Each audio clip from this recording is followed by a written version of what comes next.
शासन की सरकार कहते हैं लगातार हत्याएं हो रही है। अगर हम बात कर ले लोकसभा चुनाव से पहले ही एक आप उनकी पार्टी के ही एक कार्यकर्ता थे सौरभ पटेल, जिनकी पाटलिपुत्रा में सरेआम गोली मारकर हत्या कर दी। ना ही उन्होंने कुछ उस पर कहा और ना ही अब तक उनके जो मुख्य आरोपी थे वो गिरफ्तार हुए। और ऐसे कई कांड आज सुबह देखिए, कानून का भय होना चाहिए। आजकल तो लोग कानून को पॉकेट में लेकर चल रहे हैं।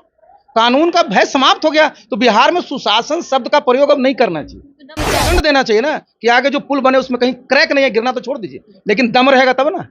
आप दिन भर अगर कॉम्प्रोमाइज करते फिरिएगा और आपका मंत्री लोग ये भाषण करते रहेगा कि 2 लाख में 15 पुल गिरा ना, शर्म आनी चाहिए इसे लोगों को। 20 साल हो गया आपको, 15 साल वाले क्या बात बोल रहे हैं?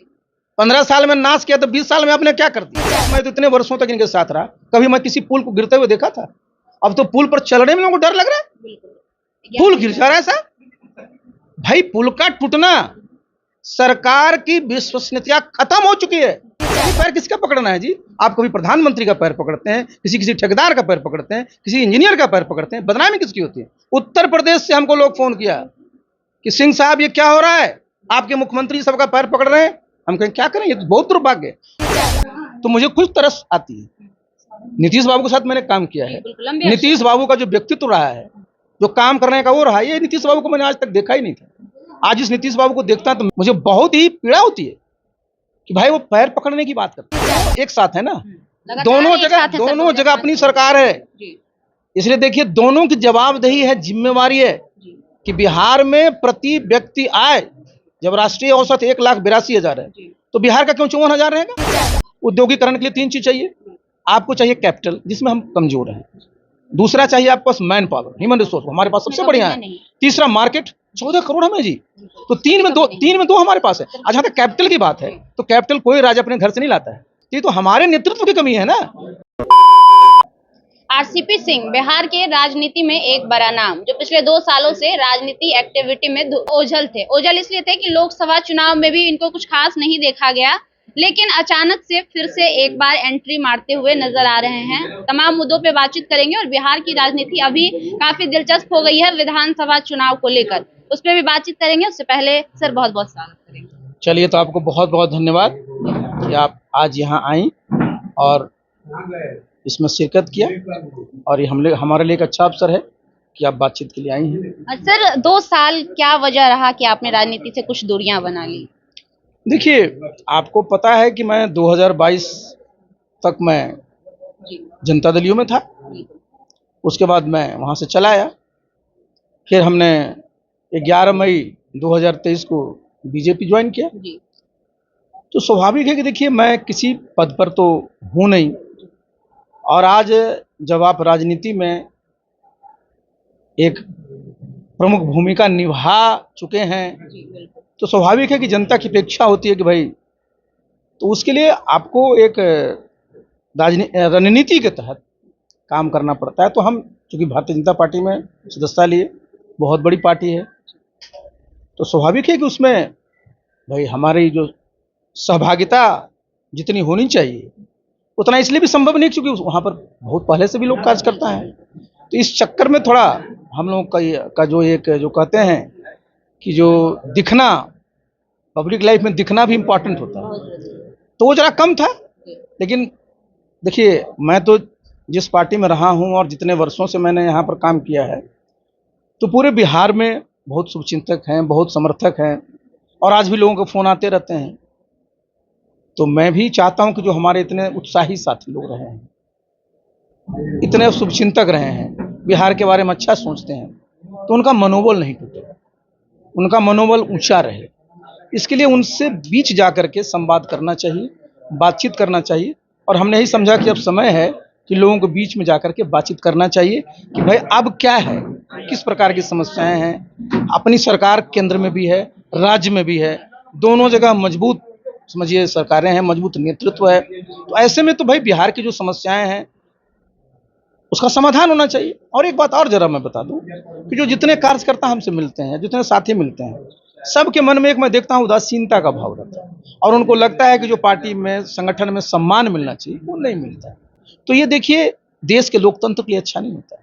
लोकतंत्र में सिर्फ चुने हुए प्रतिनिधि नहीं होते हैं, लोकतंत्र में सारे जितने वोटर तो हैं ही, लेकिन वो बीच में जो कड़ी होता है ना, जो कार्यकर्ता होता है, वो सबसे बड़ी अहम भूमिका होती है और उनका मनोबल ऊंचा रहना चाहिए और उसके लिए उनके साथ बराबर का संवाद होते रहना चाहिए, संवादहीनता नहीं होनी चाहिए। तो मैं देखता हूं कि एक संवादहीनता की स्थिति है, तो मैं यही मेरा ही प्रयास होगा कि भाई मैं पूरे बिहार में घूम करके जितने हम लोग जानने वाले लोग हैं उन सबसे मिल करके एक संवाद स्थापित किया और जाना जाए कि पिछले 2 वर्षों में बिहार की क्या क्या समस्याएं हैं जिनका निदान हो चुका, कौन कौन से ऐसे मुद्दे हैं जिन पर और भी काम करने की जरूरत है, तो उनका मुद्दा उठाइएगा तभी ना। आप देखिए बिहार का सबसे बड़ा मुद्दा क्या है, बेरोजगारी का मुद्दा। हमारे लोग बाहर जाते हैं तो लोग बोलते हैं बिहारी लोग, बिहारी लोग। अपने पास देखिए हमारे बिहार में उद्योगीकरण के लिए 3 चीज चाहिए। आपको चाहिए कैपिटल जिसमें हम कमजोर हैं, दूसरा चाहिए आपको पास मैन पावर, ह्यूमन रिसोर्स, हमारे पास सबसे बढ़िया है, तीसरा मार्केट, 14 करोड़ हमें जी, तो तीन में दो हमारे पास है। और जहां तक कैपिटल की बात है तो कैपिटल कोई राज्य अपने घर से नहीं लाता है, चाहे वो आरबीआई हो, चाहे वर्ल्ड बैंक हो, चाहे एशियन डेवलपमेंट बैंक हो। ये तो हमारे नेतृत्व की कमी है ना कि भाई हम इतना कैपिटल व्यवस्था नहीं कर पा रहे हैं कि आज भी हम लोग सिर्फ एक ही झुनझुना बिहार के लोगों को बजाते हैं कि बिहार को विशेष राज्य का दर्जा दो तो यहाँ काम होगा। ऐसा नहीं है। असली जिम्मेदार कौन है, राज्य सरकार या केंद्र सरकार? देखिए आज की तारीख में दोनों एक साथ है ना, दोनों जगह अपनी सरकार है, इसलिए देखिए दोनों की जवाबदेही है, जिम्मेवारी है कि बिहार में प्रति व्यक्ति आय जब राष्ट्रीय औसत 1,82,000 है तो बिहार का क्यों 54,000 रहेगा? प्रधानमंत्री जी कह रहे हैं और डंके की चोट से कह रहे हैं कि 2047 तक भारत विकसित राष्ट्र बनेगा, तो बिहार के लोग भी तो चाहेंगे ना कि बिहार भी विकसित प्रदेश बने। तो जब विकसित राष्ट्र का पहले तो खाका आना चाहिए कि प्रति व्यक्ति आय 2047 में क्या होगा। अगर वो 20 लाख होता, मैं एक अंदाज से बोलता हूं, तो बिहार का भी तो 20 लाख होना चाहिए ना। पता चला कि राष्ट्र का हो गया 20 लाख और हम रह गए 3 लाख पर। जब तक सर राज्य विकसित नहीं करेंगे तो देश कैसे विकसित? यही मैं बता रहा हूँ, देखिए इसी में मैं बोल रहा हूँ। तो भाई राज्य सरकार की क्या जिम्मेवारी है? राज्य सरकार को तो आज केंद्र सरकार के साथ बैठ करके मांगने की जरूरत नहीं है, काम करने की जरूरत है। आप बैठिए, प्रधानमंत्री के साथ बैठिए, नीति आयोग के साथ बैठिए, पूछिए कि भाई 2047 तक जब देश विकसित राष्ट्र बनेगा तो बिहार को विकसित प्रदेश बनाने के लिए कितना संसाधन की जरूरत है, कितना निजी निवेश चाहिए, कितना सार्वजनिक क्षेत्र में निवेश करना पड़ेगा, वो तैयारी कर, वो दिखाइएगा ना खाका, तब ना हम बिहार के लोगों को लगे नहीं जब 2047 में 100 साल हमारा आजाद हुए रहेगा, देश विकसित राष्ट्र बनेगा तो बिहार भी विकसित प्रदेश बनेगा। तो पता चला कि उसमें भी देश तो बन गया विकसित राष्ट्र, अब बिहार के लोग अभी भी वो जो है मजदूरों की मंडी बन के रह गई, तो ये बिहार के लोग कतई बर्दाश्त करने वाले नहीं है। और इसी में जिम्मेवारी राज्य सरकार केंद्र सरकार दोनों की बनती है, क्योंकि दोनों जगह आप हैं। सर सवाल उठता है कि जब मुख्यमंत्री अपने अधिकारियों का पैर और हाथ छू रहे हैं काम करवाने के लिए, तो वो बिहार का विकास करवाने के लिए देखिए बिहार का एक गौरवशाली इतिहास रहा है, बिहार सत्ता का केंद्र रहा, ज्ञान का केंद्र रहा। और जो आप बोल रही हैं कि भाई आज पैर पकड़ू सरकार हो गई है, ये तो ठीक नहीं है। हाल ही में उनका एक स्टेटमेंट वायरल हुआ है जिसमें वो अधिकारियों को कह रहे हैं कि मैं आपका पैर पकड़, यही मैं बता रहा हूं भाई। देखिए सरकार असहाय नहीं होती है, सरकार का मतलब क्या होता है? शक्ति का दुरुपयोग नहीं, शक्ति का सदुपयोग जनता की समस्याओं को दूर करने के लिए। आखिर क्यों नहीं कर पा रहे हैं नीतीश कुमार अपने पावर का सही इस्तेमाल? ये तो उनसे पूछिए भाई। आप तो जब मैं देखता हूं भाई तो मुझे खुद तरस आती है। नीतीश बाबू के साथ मैंने काम किया है, नीतीश बाबू का जो व्यक्तित्व रहा है, जो काम करने का वो रहा, ये नीतीश बाबू को मैंने आज तक देखा ही नहीं था। आज इस नीतीश बाबू को देखता तो मेरे ऐसे व्यक्ति को, जो कि मैंने वर्षों तक उनके साथ काम किया, मुझे बहुत ही पीड़ा होती है कि भाई वो पैर पकड़ने की बात करते हैं। भाई पैर किसी को क्यों पकड़िएगा? पैर अपने माता पिता का सब लोग पकड़ते हैं, गुरु का पकड़ते हैं, बाकी पैर किसका पकड़ना है जी? आप कभी प्रधानमंत्री का पैर पकड़ते हैं, किसी ठेकेदार का पैर पकड़ते हैं, किसी इंजीनियर का पैर पकड़ते हैं, बदनामी किसकी होती है? उत्तर प्रदेश से हमको लोग फोन किया कि सिंह साहब ये क्या हो रहा है, आपके मुख्यमंत्री सबका पैर पकड़ रहे हैं। हम कहें क्या करें, ये तो बहुत दुर्भाग्य है। और जो उनके साथ रहते हैं ना, ये सारी जवाबदेही उनकी है। देखिए मैं बता दूं, मैं उनके साथ था ना, कभी आपने देखा तीसरी घटना? नीतीश बाबू का एक व्यक्तित्व रहा है। तो देखिए ये बहुत ही हमको कितना खराब लगता होगा, ठीक है अलग है, लेकिन एक लगता है ना भाई कि उस आदमी का व्यक्तित्व था, लोग उनसे मिलने में गौरवान्वित महसूस करते थे। आज तो सबको डर लगता है कि किसका पैर पकड़ लेंगे। कहीं विपक्ष जो आरोप लगा रही है कि नीतीश जी को हैक कर लिया गया है, वो सच तो नहीं है सर? नहीं, नीतीश जी को हैक कौन करेगा। लेकिन एक बात मैं बता दूं कि देखिए, ये बिहार के लिए बहुत ही दुर्भाग्यपूर्ण स्थिति है। बिहार में इतनी समस्याएं हैं और सब लोग निश्चिंत भाव से हैं, पूरे तरह से निश्चिंत भाव में। इससे काम चलने को बताइए, सब जरा समझिए। जितनी समस्याएं हैं, जिस प्रकार के आप देखते हैं, एक बारिश होती है, क्या हाल बना रखा है, पूरा पटना डूब जाता है। और कहिएगा ठीक है, बिहार के लोग तो बर्दाश्त करने वाले हैं, 3 महीने के बाद भूल जाएगा। करोड़ों खर्च हो रहे हैं। आप देखिए सर, क्या स्थिति है आजकल जी। अभी उत्तरी पूरा आप बिहार। जरा सुन लीजिए, आज तक मैं तो इतने वर्षों तक इनके साथ रहा, कभी मैं किसी पुल को गिरते हुए देखा था? अब तो पुल पर चलने में लोगों को डर लग रहा है, पुल गिर जा रहा है साहब। भाई, पुल का टूटना, सरकार की विश्वसनीयता खत्म हो चुकी है, ये मैं बता दूं आपको। और ये कहां ऐसा हुआ है मैं बता दूं, ये सारा इसलिए हो रहा है कि सब लोग निश्चिंत हो गए हैं, कंप्लेसेंट हो गए हैं।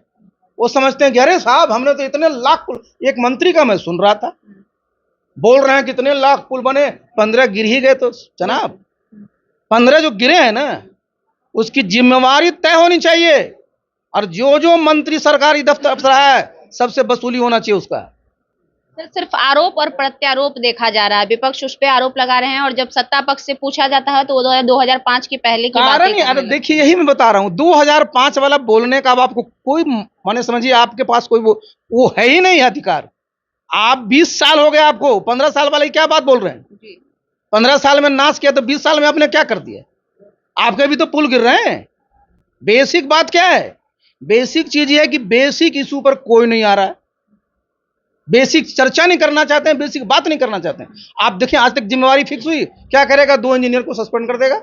मेन सर जो एसपी सिंगला है, जिनके नेतृत्व में सारा पुल हम बनता किसी है, आदमी का नाम नहीं, हम बता रहे हैं कि निर्धारित उसकी जिम्मेवारी निर्धारित। अच्छा देखिए, बिहार में देखिएगा, तुरंत मुकदमा दर्ज करा देगा। लेकिन इतना बड़ा क्रिमिनल नेग्लिजेंस हुआ, इतना बड़ा सिविल नेग्लिजेंस हुआ, दोनों काम होना चाहिए ना। रिकवरी भी होनी चाहिए, वसूली भी होनी चाहिए। इन लोग को ऐसा दंड देना चाहिए ना कि आगे जो पुल बने उसमें कहीं क्रैक नहीं है, गिरना तो छोड़ दीजिए, लेकिन दम रहेगा तब ना।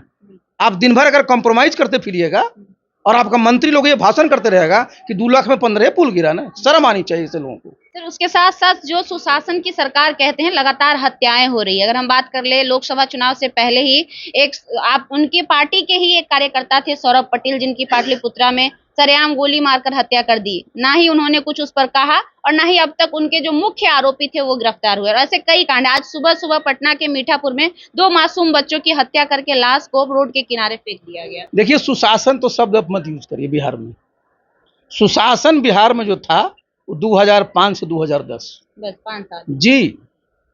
उस समय मैं था, मुख्यमंत्री जी का जो रुतबा था, किसी अपराधी की हिम्मत थी बिहार में अपराध करने की? सब अपराधी भाग गए थे। उसके बाद आपने देखा क्या तमाशा है। देखिए, कानून का भय होना चाहिए। आजकल तो लोग कानून को पॉकेट में लेके चल रहे हैं, कानून का भय समाप्त हो गया। तो बिहार में सुशासन शब्द का प्रयोग अब नहीं करना चाहिए। तो डबल इंजन की सरकार होने के बावजूद भी बिहार की स्थिति कब सुधरेगी सर? यही तो मैं बोल रहा हूँ, यही मैं बोल रहा हूँ कि श्रीमान जी, मैं तो एनडीए में ही हूं ना। हमको खुद शर्म आती है कि दोनों जगह अपनी सरकार, मैंने बताया शुरू में ही, दोनों जगह मजबूत सरकार हो क्या रहा है। कैसे इस पे मतलब बदलाव होगा सर? बदलाव तभी होगा जब आपकी इच्छा शक्ति मजबूत रहेगी। दिन भर अगर आप सिर्फ बलगराते रहिएगा ना लोगों को, तो नहीं होगा। बैठ कर करके जिम्मेवारी फिक्स करनी पड़ेगी। उसमें किसी प्रकार का आपको जो है भेदभाव नहीं करना पड़ेगा। अगर कोई क्रिमिनल है तो क्रिमिनल है, चाहे वो किसी भी पार्टी का है। कोई ठेकेदार है, अगर गलत किया है तो किसी पार्टी का रहे, समर्थक रहे, कार्रवाई करनी पड़ेगी। मुंह देखी करके ना सुशासन नहीं हो सकता। सर, आखिरी सवाल रहेगा कि आपके फिर से राजनीतिक खेमे में लौटने से राजनीतिक खेमे में एक हलचल बन गई है। विधानसभा को लेकर क्या कुछ तैयारियां हैं? अटकलें लगाई जा रही है कि आपकी एक अलग बड़ी एंट्री देखिए, मैंने बता दिया आपको कि मैं बता दिया, मेरे जितने लोग हैं, मैं तो पूरे बिहार में घूमूंगा और मैं देखता हूँ कि लोगों का क्या है। देखिए, हम बिहार के हैं ना, हमारी जिम्मेवारी नहीं है क्या? बिल्कुल भाई, हमारी जिम्मेवारी बताइए हमको जो है। ठीक है, हम कभी चुनाव नहीं लड़े हैं, लेकिन निश्चित रूप से भाई हम भी सांसद रहे, हम भी पदाधिकारी रहे, हमारी भी जिम्मेवारी बनती है। और हमारे भी इतनी समझ है कि बिहार में क्या होना चाहिए, तो एजेंडा तो सेट होना चाहिए ना। यहाँ सब निगेटिव एजेंडा सेट करते हैं लोग। हम तो क्या बोल रहे हैं कि यहाँ पर एजेंडा क्या होना चाहिए कि कैसे ज्यादा से ज्यादा रोजगार के अवसर प्राप्त हो। और मैंने बताया ना कि प्रधानमंत्री को तो धन्यवाद दिया जाना चाहिए।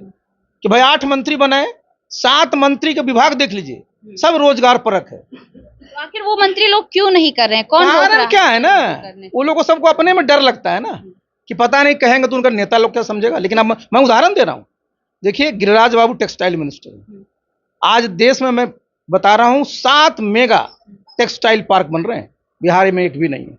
उसके पहले 31 बन गए, 21 निर्माणाधीन है, एक भी बिहार में नहीं है। तो प्रधानमंत्री जो बधाई के पात्र हैं, कम से कम उनको याद आया है कि बिहार का टेक्सटाइल मिनिस्टर बना दें। तो टेक्सटाइल मिनिस्टर बनाने में क्या कि 2 कम से कम जो मेगा टेक्सटाइल पार्क एक नॉर्थ बिहार साउथ बिहार में लगाइए, हजारों लड़कों को उसमें रोजगार मिलेगा। वो तो सिर्फ हिंदू मुस्लिम करने में लगे रहते तो उससे काम नहीं चलने को है। हिंदू और मुसलमान दोनों बिहारी है और दोनों हिंदुस्तानी है, उस सब सत पर मत जाए। लेकिन आपकी जिम्मेवारी, अब टेक्सटाइल मिनिस्टर हैं, सिर्फ अपना कपड़ा मत पहनिए, बिहार के बच्चों की आमदनी हो कि वो भी बढ़िया कपड़ा पहने। आप ले लीजिए ललन जी का विभाग, पशुपालन, मत्स्य पालन, आपका फिशरी, जो डेयरी, कितने उद्योग की संभावनाएं हैं। मांझी जी का तो पूरा विभाग है एमएसएमई का, उसका है। चिराग जी का पूरा विभाग ही फूड प्रोसेसिंग का है। तो प्रधानमंत्री जी ने तो आप सबको दे दिया है कि भाई आपको पूरा का पूरा आप वहां रोजगार के अवसर पैदा कराइए। अगर आप नहीं करते हैं तो बिहार की जनता आपको माफ नहीं करेगी। सर, जब से जेडीयू के संसदीय और कार्यकारिणी अध्यक्ष ललन सिंह और संजय झा को बनाया गया है, कुछ लोग ये भी कह रहे हैं कि जेडीयू की पार्टी अब बहुजनों की पार्टी नहीं रही। एक समय था कि नीतीश कुमार को लेकर पूरे बिहार के लोग गर्वान्वित महसूस करते थे कि एक लंबे अरसे तक हमारे समाज के या फिर बहुजन के नेता जो है बिहार पे अच्छा काम किए। अब वो नहीं रहा, इस पे क्या लगता है यहाँ पे? देखिए, नीतीश बाबू का जो पहले का जो स्लोगन रहता था, क्या था? समावेशी। चाहे वो राजनीति हो, समावेशी, विकास हो, समावेशी, समाज सुधार हो, समावेशी। लेकिन आप जो बात को कर रहे हैं ना कि भाई जो पॉलिटिकल पार्टी, उनकी पार्टी दल की बात बोल रहे हैं, तो स्वाभाविक है लोग टॉप पोस्ट को देखता है। टॉप पोस्ट को देखता है तो जो पुराना उनका समर्थक रहा है उसको पीड़ा होती है कि भाई जनता दल यू का जो अपना मूल आधार क्या रहा है, जिसको आप लवकुश समीकरण कहते थे, जो पूरा का पूरा पिछड़ा समाज कहते थे, जो पूरा का पूरा महादलित कहते थे, इनका बेस था। और जब आप बीजेपी के साथ समझौता करते थे तो पूरा सवर्ण समाज आ जाता था और भी समाज आ जाता था। जब आप लोजपा से करते थे तो पूरा का पूरा जो हमारा उनका जो समाज का था तो एक बहुत ताकत बन जाती थी। तो स्वाभाविक है कि जनता दल के लोग हैं, उनको लगता है कि भाई हमारा जो मेन था उससे कहीं ना कहीं भटका भाई, तो इसमें मैं नहीं कर सकता है। तो वो नेता है वो जाने, उनके कार्यकर्ता, उनके जो सहयोगी हैं वो जाने, लेकिन हाँ सब लोग अपनी पहचान के लिए चिंतित रहता है। ये सब लोग पहचान के चिंतित रहता है और ये पहचान तो बड़ी भारी बात होती है ना। अब बताइए साहब, बिहार का इतना बड़ा प्रदेश है, अब इसका अगर वहां पर ठीक से नेतृत्व नहीं होगा सभी समाज का, नीतीश बाबू का क्या करे, कितना ढोल पिटवाए, 215 जाति बिहार में। अरे और क्या कहे कि सबकी जितनी आबादी हम देंगे, 40 सांसद हुए, 20 जाति भी नहीं है जी, 8 मंत्री बने, 8 जाति भी नहीं है जी। तो नीतीश बाबू इसका ना जवाब दीजिए कि बिहार में सबको तो बता दिए कि तुम्हारी आबादी 132 है, तुम्हारी आबादी 2 करोड़ है, कि ये क्या सबको तोड़ तोड़ के रख दिए। उस समय तो यही बोल रहे थे। तो भाई बिहार को तो आपने सबको बता दिया कि तुम कौन जात के हो, तुम्हारा आबादी इतना है, तुम्हारा इतना है। अब ये भी बोले, अब बताएं ना कि 215 जाति में 20 जाति भी एमपी में नहीं है। ये सोचना चाहिए ना आपको। तो आप तो सोचते हैं कि बिहार का लोग को हम दिखा देंगे कि नहीं भाई जातीय जनगणना करा रहे हैं तो ये करा रहे हैं। आइए उस पर, ये जो है बिहार की समस्या का समाधान नहीं है। भागीदारी बढ़ेगी, स्वाभाविक रूप से बढ़ेगी, लेकिन मेन समस्या है बेरोजगारी की, प्रति व्यक्ति आय बढ़ाने की, उस पर काम करना। एनडीए ने घोषणा कर दी है कि नीतीश कुमार के नेतृत्व में विधानसभा चुनाव लड़ेंगे। कहीं ना कहीं एनडीए का एक पार्ट आप भी हैं। आप कितना सहमति जताते हैं इस चीज को? आप ही कह रहे हैं कि नीतीश कुमार बरगला रहे हैं, लोगों के उम्मीदों पे खरे नहीं। एक बात मैं बता दूं, नीतीश बाबू का मैंने क्या बताया कि 2005 और 10 के बीच जो नीतीश बाबू का करिश्मा था, नीतीश बाबू को जो क्षमता थी, वो आज नहीं है। मैं बता दूं 2005-10 की बात मैं बोल रहा हूं। बाकी तो हम तो नेता नहीं है ना, हम तो भारतीय जनता पार्टी के एक प्राथमिक सदस्य हैं, तो निर्णय लेना नेताओं का काम है। लेकिन 2005 से 10 वाले नीतीश बाबू नहीं है। वो नीतीश बाबू के लोग भी समझते हैं, नीतीश बाबू का सम्मान करते हैं, हम लोग भी कदर करते हैं, हम भी इज्जत करते हैं कि भाई उन्होंने काम किया। लेकिन उम्र होता है, समय होता है, जो आज मेरे हिसाब से नहीं लगता है। बाकी तो नेता लोग जाने अपना। चलिए, बहुत बहुत धन्यवाद सर। तो हमारे साथ थे आरसीपी सिंह। साफ शब्दों में इन्होंने कहा कि बिहार का जो विकास होना था वो हो नहीं रहा है। जो भी नेता मंत्री है उनको मंत्रिमंडल तो मिल गया, उनको चीजें मिल गई, लेकिन वो उस प्रकार से कार्य कर नहीं रहे हैं जितना उन्हें करना चाहिए। बाकी इन सभी तमाम मुद्दों पर आपकी क्या प्रतिक्रिया है हमें कमेंट सेक्शन में जरूर दीजिएगा। लाइव लोग न्यूज देख रहे थे आप, मेरा नाम खुशबू राय है। बहुत बहुत धन्यवाद।